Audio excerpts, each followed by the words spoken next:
নিত্যপণ্যের ঊর্ধ্বমুখী দামে দিশেহারা সাধারণ মানুষ, সরবরাহ কমায় শতকের ঘরে সবজির দাম, নাভিশ্বাস ক্রেতাদের। নূরের ওপর হামলার ঘটনায় তদন্ত কমিশন গঠন করেছে সরকার, মন্ত্রিপরিষদ বিভাগের প্রজ্ঞাপন জারি। চাঁপাইনবাবগঞ্জে পদ্মার ভাঙনে বিলীন বসতবাড়ি সহ নানা স্থাপনা স্থায়ী বাঁধ নির্মাণের দাবি নদী পাড়ের মানুষের। এবং আফগানিস্তানে ফের ৬.২ মাত্রায় ভূমিকম্প, ব্যাপক ক্ষয়ক্ষতির শঙ্কা, সহায়তায় ত্রাণ পাঠাল বাংলাদেশ।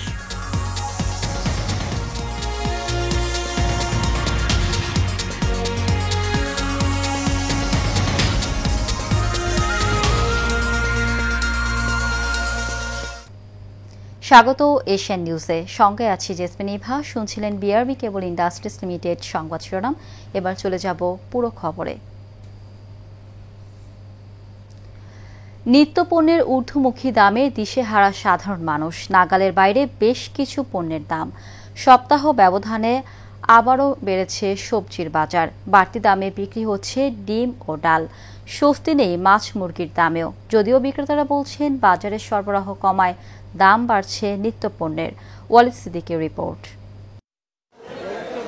বাড়তি দামেই বিক্রি হচ্ছে সব সবজি। বেগুন, ঢেঁড়স, বরবটি ও পটল সহ প্রায় সব সবজি ১০০ টাকার উপরে। টমেটো ও কাঁচা মরিচের দাম কিছুটা কমেছে। টমেটো প্রতি কেজি ১৬০ টাকা আর মরিচ ১৮০ টাকা। ইন্ডিয়ান টমেটো ১৬০ টাকা কেজি। সিম, নতুন সিম এখন বাইরে ২০০ টাকা বিক্রি করি। লাউ ৮০ টাকা, মিষ্টি কুমড়া ৬০ টাকা কেজি, পটল ৮০ টাকা। ভারত থেকে চাল আমদানি করার পরও কমেনি আশানুরূপ দাম। আর ডাল বিক্রি হচ্ছে বাড়তি দামেই, প্রতি কেজি ১৬০ টাকা। মাছের দাম গত সপ্তাহের চেয়ে কিছুটা কমেছে, তবে তা সাধারণ মানুষের নাগালের বাইরে। আর ইলিশ মাছের নাম মুখে আনাই দায়। ঝাটকা ইলিশ ৭০০ টাকা কেজি আর বড় ইলিশ বিক্রি হচ্ছে ২৫০০ থেকে ৩০০০ টাকা। আগে যেমন পানি বৃষ্টিপাত হলে কারণে পানিটা বাড়তেছিল, এই কারণে মাছ ধরতে পারে না, দামটা বাড়তেছিল।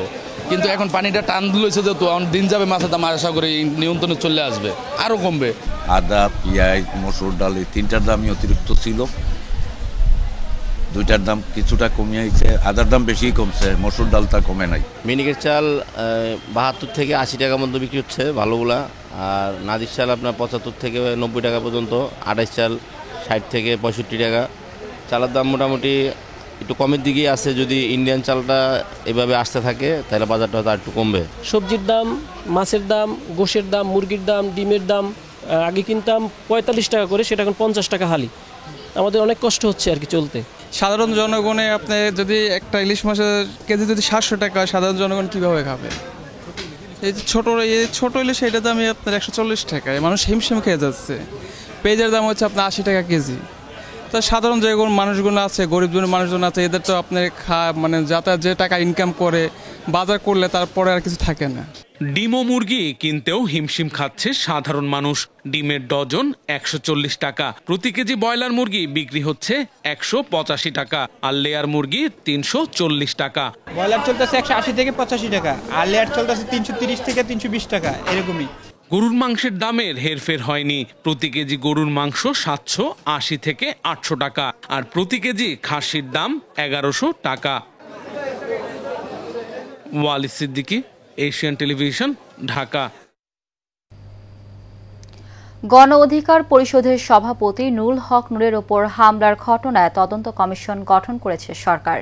বৃহস্পতিবার রাতে মন্ত্রিপরিষদ বিভাগ থেকে এই সংক্রান্ত একটি প্রজ্ঞাপন জারি করা হয়েছে। এতে বলা হয়, সরকার the commissions of inquiry act ১৯৫৬ এর প্রদত্ত ক্ষমতা বলে গণ অধিকার পরিষদের সভাপতি এবং ডাকসুর সাবেক ভিপি নুরুল হক নূরের ওপর হামলার ঘটনা তদন্ত কমিশন গঠন করা হয়েছে। বাংলাদেশ সুপ্রিম কোর্টের হাইকোর্ট বিভাগের বিচারপতি মোহাম্মদ আলী রেজাকে সভাপতি করে কমিটিতে স্বরাষ্ট্র মন্ত্রণালয়ের সিনিয়র সচিব, সশস্ত্র বাহিনী বিভাগের প্রিন্সিপাল স্টাফ অফিসারকে সদস্য করা হয়েছে। কমিশনকে আগামী ৩০ কার্যদিবসের মধ্যে প্রতিবেদন দাখিল করতে বলা হয়েছে। চাঁপাই নবাবগঞ্জে তীব্র হচ্ছে পদ্মার ভাঙন। নদীর স্রোতে হারিয়ে গেছে বসতবাড়ি, আবাদি জমি, মসজিদ, মাদ্রাসা ও শিক্ষা প্রতিষ্ঠান। ভাঙনে বাস্তুচ্যুত হয়েছে হাজারো মানুষ। পাশাপাশি এখনও ভাঙনের ঝুঁকিতে বসতবাড়ি সহ নানা স্থাপনা। প্রতিনিধি মোহাম্মদ হানিফ মেহমুদের তথ্য ও চিত্রে বিস্তারিত জানাচ্ছেন সোয়েব সাত্তার লিজন।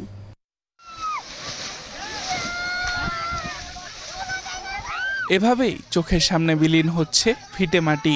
ভাঙনে কেউ হারিয়েছে বসতবাড়ি, আবার কেউ আবাদি জমি। বলছি চাঁপাইনবাবগঞ্জে পদ্মায় ভাঙনে নদী পাড়ের মানুষের দুরবস্থার কথা। জেলা সদর উপজেলার নারায়ণপুর এবং শিবগঞ্জ উপজেলার বাতাসি মোড় থেকে প্রায় 5 কিলোমিটার এলাকা জুড়ে দেখা দিয়েছে ভাঙন। এরই মধ্যে ভাঙনে বসতি হারিয়েছেন কয়েকশো পরিবার। আতঙ্কে দিন কাটাচ্ছেন আরো 40,000 মানুষ। 2-1 দিন পর পর নদী ভাঙতে আছে। বিশেষ করে আপনার ইউনিয়ন কাউন্সিল এটা একেবারে চলে গেছে, অল্প একটু আছে। ভালো ধরেন নদী থেকে উঠে গেছে, তখন তলটা ধরেন মানে লেভেল হচ্ছে না, তো নিচে হয়েছে, তখন মানে আরো ভাঙছে বেশি বালু তোলার কারণে। যেখানে প্রতি বছরই আমাদের 200, 300, 400 করে পরিবার আপনার নদী গর্ভে বিলীন হয়ে যায়। ইউনিয়নে বহুত বাড়ি ঘর ছিল, সব ভেঙে গেছে নদীর ভাঙনে। একটা কলেজ ভেঙেছে, স্কুল ভেঙেছে, ফের হাট ভাঙছে, বোট ভাঙছে। স্থানীয়দের অভিযোগ, ভাঙন রোধে স্থায়ী বাঁধ নির্মাণের দাবি করা হলেও কোনো পদক্ষেপ নিচ্ছে না কর্তৃপক্ষ। জিও ব্যাগ, জিও টিউব ব্যবহার করে ভাঙন রোধের চেষ্টা করা হলেও তাতে মিলছে না সুফল। জিও ব্যাগ ফেলে এরকম কোনো অস্থায়ী ব্যবস্থা করার মতন এরকম অনেক রকম আশ্বাস দিয়েছে, কিন্তু এখন পর্যন্ত মূলত কার্যত মানে চোখে পড়ার মতন কোনো কাজ সরকার করেনি। আমাদের কিছু চাওয়া নাই, আমাদের বাঁধটা করে দেখ, আমার নারায়ণপুর রক্ষা হোক এবং বাতাস মোড়টা যেরকম আছে এটাই আল্লাহর কাছে আশা করছি। এমন বাস্তবতায় নদী পাড়ের মানুষকে সহায়তা ও বরাদ্দ পেলে ভাঙন রোধে স্থায়ী বাঁধ নির্মাণের আশ্বাস স্থানীয় প্রশাসনের। ভাঙনের তালিকাটাও সমাজসেবা অফিসের মাধ্যমে আমরা করেছি এবং সমাজ কল্যাণ পরিষদে সেই তালিকা পাঠিয়েছি। আমরা অতি দ্রুত ভাঙন কবলিত পরিবারের জন্য সাহায্য পেয়ে যাব। এছাড়া সেখানে পশু খাদ্যের দরকার এবং শিশু খাদ্যের দরকার, এই দুটো বিষয়ই আমরা মন্ত্রণালয়ে পাঠিয়েছি। উপজেলা প্রশাসন, জেলা প্রশাসন তৎপর রয়েছে। যে কোনো বিষয়ে যে কোনো সময়ে আমাদের পর্যাপ্ত ত্রাণের মজুদ রয়েছে, আমরা তাদের পাশে পৌঁছে যেতে পারবো ইনশাল্লাহ। সামনে আমরা মেইনটেনেন্সের বাজেট পাবো, যেগুলো একটু লার্জ স্কেলে করতে হবে, তখন আমরা সেই বাজেট দিয়ে করতে পারবো। এছাড়া পার্মানেন্ট প্রোটেকশনের জন্য আমাদের একটা প্রজেক্ট জমা দেওয়া আছে, সেই প্রজেক্টে অনুমোদন হলে পরে এখন যে নদী ভাঙন দেখা দিচ্ছে, সেই ভাঙনের হাত থেকে এই এলাকাবাসী স্থায়ীভাবে রক্ষা পাবে। ত্রাণ নয়, বাপদাদার ভিটেমাটি রক্ষায় স্থায়ী বাঁধ নির্মাণের দাবি পদ্মাপাড়ের মানুষের। সোয়েব সাত্তার লিজন, এশিয়ান টেলিভিশন। গাজীপুরের শ্রীপুরে বিএনপির 47তম প্রতিষ্ঠা বার্ষিকী উপলক্ষে আনন্দ র্যালি ও সমাবেশ হয়েছে।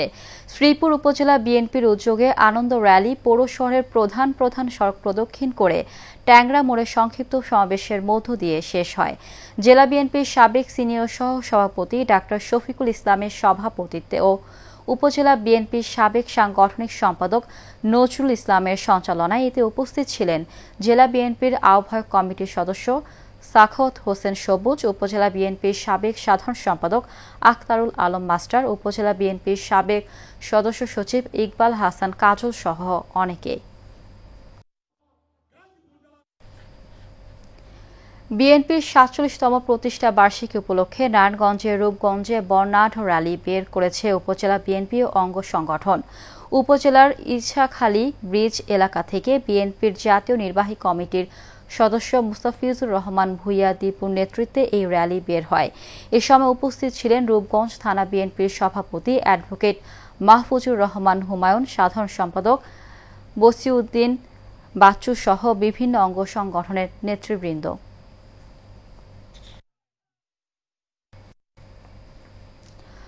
নরসিংদী 2 পলাশ আসনকে ডক্টর আব্দুল মঈন খানের নেতৃত্বে সাজানোর প্রত্যয় ব্যক্ত করেছেন জেলা ছাত্রদলের সাবেক সিনিয়র যুগ্ম সম্পাদক ভিপি মনির।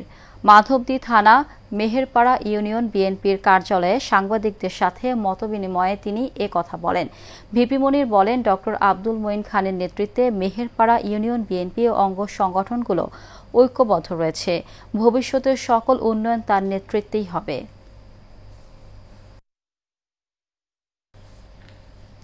সাতক্ষীরার তালায় 58 বিঘা মৎস্য ঘের জোরপূর্বক দখল, চুক্তির টাকা পরিশোধ না করে ভুক্তভোগী পরিবারকে হুমকি দেওয়ার অভিযোগ উঠেছে। এই ঘটনায় সংবাদ সম্মেলন করেছে ভুক্তভোগীরা। তাল উপজেলা প্রেস ক্লাবে আয়োজিত সংবাদ সম্মেলনে লিখিত বক্তব্যে মোহাম্মদ সেলিম হায়দার জানান, হাজরাকাটি মৌজায় তাদের পৈতৃক ও ক্রয়কৃত বৈধ 58 বিঘা জমিতে দীর্ঘদিন ধরে মাছ চাষ করে আসছেন তারা। 2023 সালে চুক্তি অনুযায়ী জমিটি হাড়ি ভিত্তিতে দেয়া হলেও চুক্তিবদ্ধ ব্যক্তি জোরপূর্বক জমি দখল করে নেয়। সেই সঙ্গে চুক্তির 8,70,000 টাকা পরিশোধ না করে প্রতারণা করে।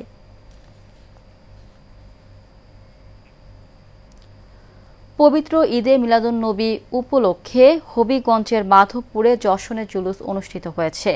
খান্দুরা পাক দরবার শরীফের উদ্যোগে এই যশনে জুলুস করা হয়। র্যালিটি মোটরসাইকেল সহ বিভিন্ন পরিবহনের মাধ্যমে দরবার শরীফের কয়েক হাজার ভক্ত অংশগ্রহণ করে। র্যালি শেষে এক সভায় বক্তব্য রাখেন দরবার শরীফের পীরজাদা হাফেজ সৈয়দ জিয়াউল কামাল জাকারিয়া, পীরজাদা সৈয়দ জুবায়ের কামাল, হবিগঞ্জ 4 আসনের বিএনপির মনোনয়ন প্রত্যাশী অ্যাডভোকেট আমিনুল ইসলাম।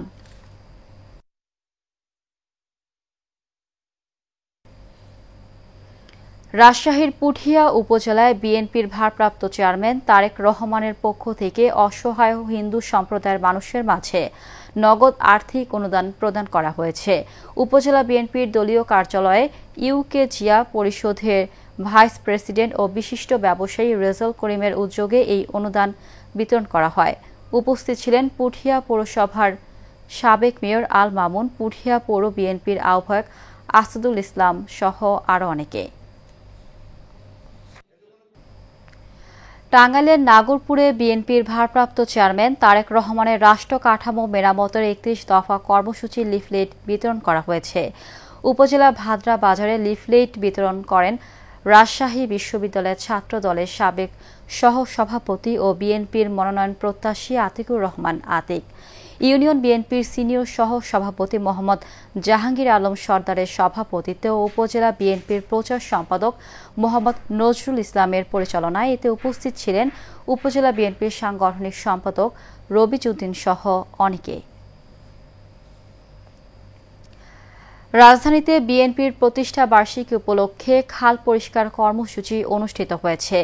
খাল পুকুর পরিষ্কার, রাস্তা সংস্কার ও বৃক্ষরোপণ মাসব্যাপী কর্মসূচির অংশ হিসেবে 15 নম্বর সেক্টর খাল পরিষ্কার করে কার্যক্রম শুরু করেন ঢাকা মহানগর উত্তর বিএনপির যুগ্ম আহ্বায়ক মোহাম্মদ আফাজউদ্দিন। এ সময় উপস্থিত ছিলেন উত্তরা পশ্চিম থানা বিএনপির যুগ্ম আহ্বায়ক মোহাম্মদ সোলেমান হাসান, মোহাম্মদ আলী সহ অনেকেই। যুক্তরাষ্ট্রের ফ্লোরিডায় ট্যাম্পা শহরে 2026 সালের অক্টোবরে অনুষ্ঠিত হবে 7তম ওয়ার্ল্ড ফেয়ার অ্যান্ড ফেস্ট। এই উপলক্ষে ঢাকা রিপোর্টার্স ইউনিটিতে সংবাদ সম্মেলন করা হয়। এ সময় বক্তারা জানান, এবারের ফেয়ার ও ফেস্ট হবে সংস্কৃতি, ব্যবসা, উদ্ভাবন ও আন্তর্জাতিক সহযোগিতার এক মহামিলন মেলা। সংবাদ সম্মেলনে ফেস্টের কনভেনর আতিকুর রহমান বলেন, এর মাধ্যমে দেশের ব্যবসায়ী ও উদ্যোক্তারা বৈশ্বিক বাজারে প্রবেশ করবে। পাশাপাশি সাংস্কৃতিক দল ও শিল্পীরা বাংলাদেশের ঐতিহ্য তুলে ধরতে পারবেন।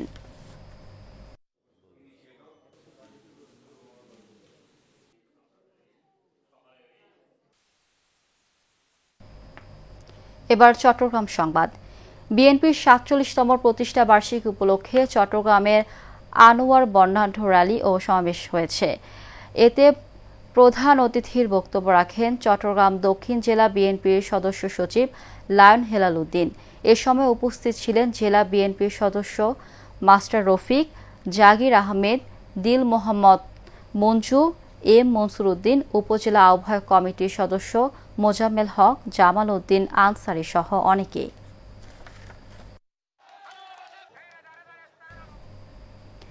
ইউসেফ বাংলাদেশ আয়োজিত চাকুরি মেলা ও এসএসসি ফলাফল উদযাপন অনুষ্ঠানের আয়োজন করা হয়েছে। এতে প্রধান অতিথির বক্তব্য রাখেন শিক্ষা মন্ত্রণালয়ের কারিগরি ও মাদ্রাসা শিক্ষা বিভাগের সচিব মোহাম্মদ রফিকুল ইসলাম, ইউসেফ বাংলাদেশ নির্বাহী পরিচালক ও সাবেক মুখ্য সচিব ডাক্তার আব্দুল করিমের সভাপতিত্বে এতে উপস্থিত ছিলেন সমাজ সেবা অধিদপ্তর বিভাগীয় পরিচালক নাজিমুল ইসলাম, অতিরিক্ত জেলা প্রশাসক মোহাম্মদ শরীফ উদ্দিন, রিজিওনাল ম্যানেজার মাসুদ আলম সহ অনেকে। অপপ্রচার এবং প্রাণনাশের হুমকির প্রতিবাদে চট্টগ্রামের একাডেমি হলে সংবাদ সম্মেলন করেছে ভুক্তভোগী হেলাল উদ্দিন। এতে উপস্থিত ছিলেন তুলাতুলি এলাকার মহল্লা কমিটির সভাপতি জুয়েল মহিউদ্দিন, সাইমা বেগম, আজম সহ অনেকে। এ সময় হেলাল উদ্দিন বাহার বলেন, মাদক সন্ত্রাস এবং অসামাজিক কার্যকলাপে বাধা প্রদান করায় চিহ্নিত মাদকসেবী মোহাম্মদ কামাল উদ্দিন সহ একটি গোষ্ঠী নানা অপপ্রচার চালিয়ে যাচ্ছে, পাশাপাশি প্রাণনাশের হুমকি দিচ্ছে, তাই বিচার দাবি করেন তিনি। চট্টগ্রামের কর্ণফুলী উপজেলার আজমত আলী জামে মসজিদ প্রাঙ্গণে চলছে 12 দিন ব্যাপী ঈদে মিলাদুন্নবী সাল্লাল্লাহু আলাইহি ওয়াসাল্লাম মাহফিল। উপজেলার শিকলবাহার আমান শাহ পাড়া মসজিদ প্রাঙ্গণে 11তম দিনে হয় বিশেষ আলোচনা।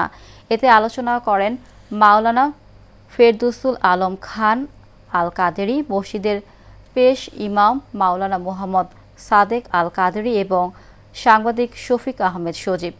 মাহফিলে সভাপতিত্ব করেন মাহফিল পরিচালনা কমিটির প্রধান উপদেষ্টা সৈয়দ আহমদ। শেষ করব এশিয়া নিউজ, তার আগে বিআরবি কেবল ইন্ডাস্ট্রিজ লিমিটেড সংবাদ শিরোনামগুলো জানিয়ে দিব আরও একবার।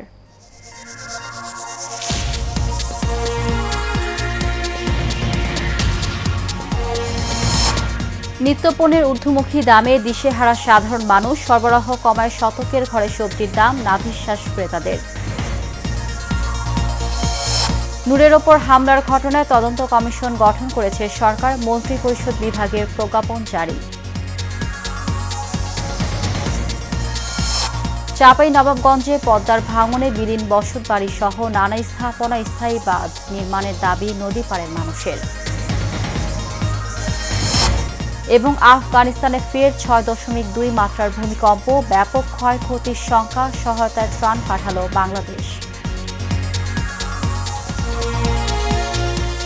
এশিয়ান নিউজের পর্যন্ত আমাদের পরবর্তী সংবাদ দেখার আমন্ত্রণ জানিয়ে বিদায় নিচ্ছি। ধন্যবাদ সবাইকে।